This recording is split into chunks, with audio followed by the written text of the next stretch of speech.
जय श्री गुरु।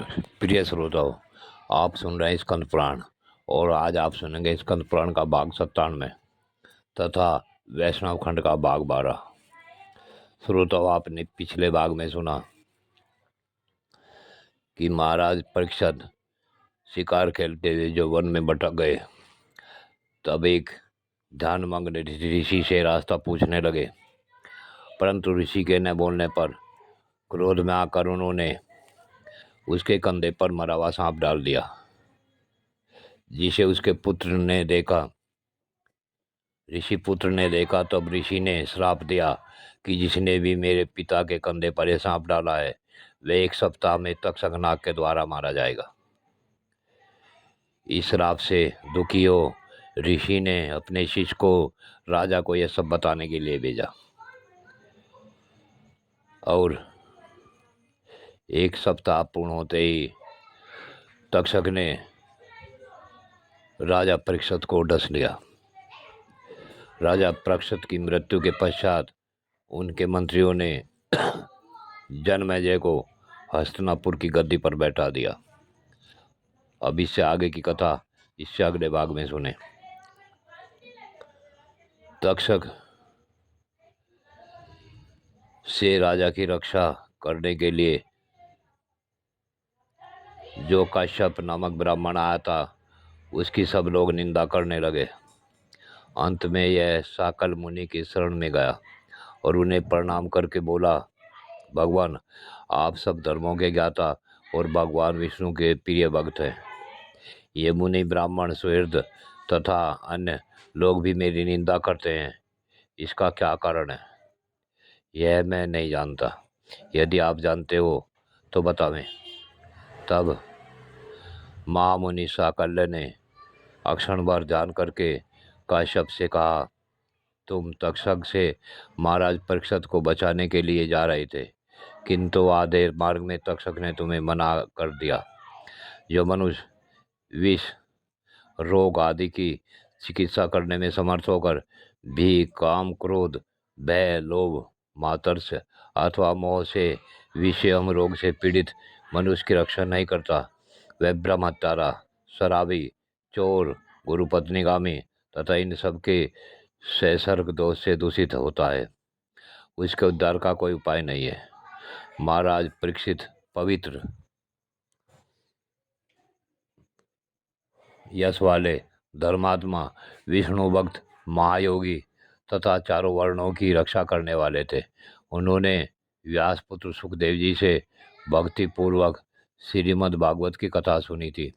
ऐसे पुण्यात्मा राजा की रक्षा न करके जो तुम तक्षक के कहने से धन लेकर लौट गए, उसी कारण से श्रेष्ठ ब्राह्मण और बंधु बांधव तुम्हारी निंदा करते हैं। मरने वाले मनुष्य के प्राण अब तक कंठ में रहते हैं जब तक उसकी चिकित्सा करनी चाहिए। तुम चिकित्सा करने में समर्थ होकर भी उसकी दवा किए बिना ही आधे मार्ग से लौट आए, इसलिए तुम वास्तव में निंदा के पात्र हो।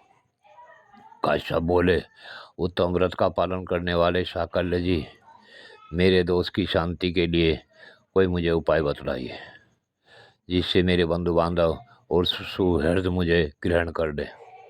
और मुझे विश्वास है कि आप भगवान के प्रिय भक्त हैं, मुझ पर अवश्य ही कृपा करेंगे। तब मुनिवर साकल्य ने क्षण भर ध्यान करके कृपा पूर्वक काश्यप से कहा, ब्राह्मण, इस पाप की शांति के लिए मैं तुम्हें एक उपाय बताता हूँ। स्वर्णमुखी नदी के तट पर भगवान लक्ष्मीपति की निवास भूमि है।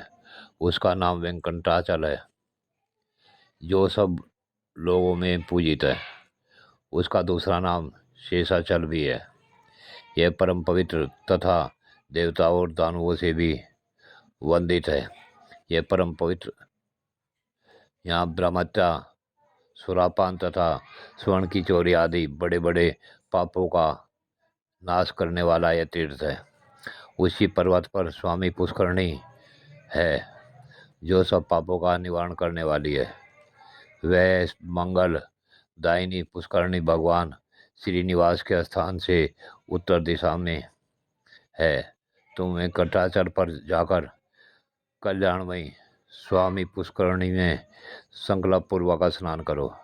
फिर पश्चिम तट पर बसे हुए वाराह स्वामी की सेवा करके भगवान के मुख्य मंदिर में जाओ। यहाँ भक्तों को अभय प्रदान करने वाले शंख चक्रधारी वनमाला विभूषित सुवर्णाचल निवासी भगवान श्रीनिवास का विधि पूर्वक दर्शन करके तुम सब पापों से मुक्त हो जाओगे। यह सुनकर मुनिवर कश्यप ने देव दानव वंदित स्वामी पुष्करणी में नियम पूर्वक स्नान किया। इससे ये शुद्ध और स्वस्थ हो गए। फिर सभी बंधु बांधवों ने उनका विधि पूर्वक पूजन करके कहा, आप निसंदेह हमारे पूज्य हैं। ब्राह्मणों, इस प्रकार मैंने आप लोगों से वेंकटाचल की महिमा का वर्णन किया है। जो मनुष्य भक्ति पूर्वक इसे सुनता है वह विष्णु लोक में प्रतिष्ठित होता है, अर्थात उसे विष्णु लोक की प्राप्ति हो जाती है। वह वैकुंठ में का भी निवासी हो जाता है। जय शिव गोरक्ष। प्रिय श्रोताओं, आगे की कथा अगले भाग में सुनेंगे।